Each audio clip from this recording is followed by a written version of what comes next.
Le soja augmente-t-il ou prévient-il le risque de cancer du sein? Le soja contient en grande quantité des phytoestrogènes, et c'est pour cette raison qu'il serait associé à un risque accru de cancer hormonodépendant comme le cancer du sein. Mais une récente étude américaine fait taire cette idée reçue et évoque même des effets bénéfiques pour les patientes.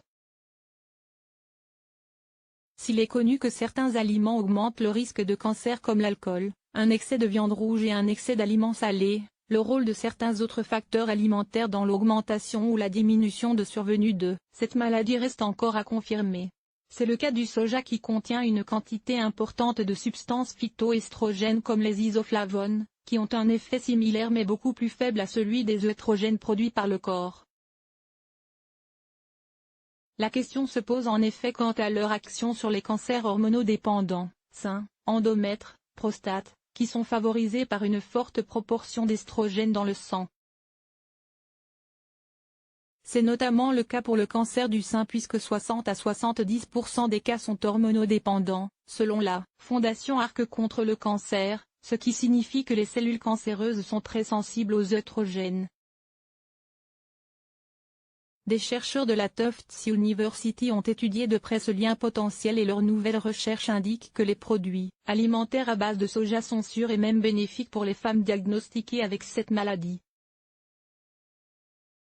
Il a été démontré que les isoflavones, le composant du soja qui a des propriétés semblables aux œstrogènes, ralentissent la croissance des cellules de cancer du sein dans les études de laboratoire, explique le Pr Fanfan-Zhang.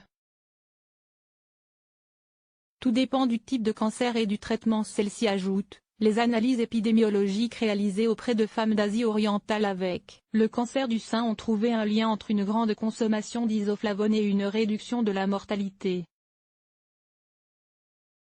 En revanche, d'autres recherches ont suggéré que les effets estrogéniques des isoflavones peuvent réduire l'efficacité des traitements hormonaux utilisés pour traiter le cancer du sein. En raison de cette disparité, il est difficile de savoir si la consommation d'isoflavones doit être encouragée ou évitée pour ces patientes. Pour obtenir cette réponse, les chercheurs ont examiné la relation entre l'apport en isoflavones et la mort de toute cause chez 6235 femmes diagnostiquées avec un cancer du sein. Sur un suivi de 9 ans, les résultats ont montré que celles qui consommaient de grandes quantités d'isoflavones avaient un risque de décès inférieur de 21% par rapport à celles qui en prenaient le moins. Cet effet bénéfique était particulièrement notable chez les femmes qui présentaient une tumeur non hormonosensible et donc dépourvues de récepteurs aux œstrogènes et chez les femmes qui n'ont pas reçu d'hormonothérapie, un traitement qui consiste à bloquer l'action des estrogènes. Et contrairement à certaines recherches antérieures, une consommation élevée d'isoflavones n'a pas été associée à une plus grande mortalité chez les femmes recevant une thérapie hormonale.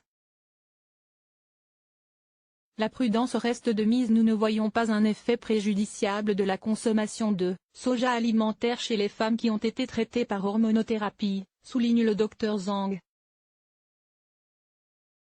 Chez celles qui ont un cancer du sein qui n'est pas sensible aux récepteurs hormonaux, ces produits peuvent avoir un effet protecteur. Les chercheurs précisent cependant que leurs résultats ne concernent pas les isoflavones provenant de suppléments, seulement les isoflavones naturels d'origine alimentaire. La façon dont elles interagissent avec les cellules cancéreuses n'est pas claire, mais ils estiment qu'elles ont des effets antioxydants et anti-inflammatoires qui pourraient influencer la survie et la croissance de la tumeur. En France, l'Institut français pour la nutrition précise que les isoflavones de soja semblent prévenir la tumorisation, possiblement par des effets épigénétiques si elles sont consommées dans l'enfance et l'adolescence.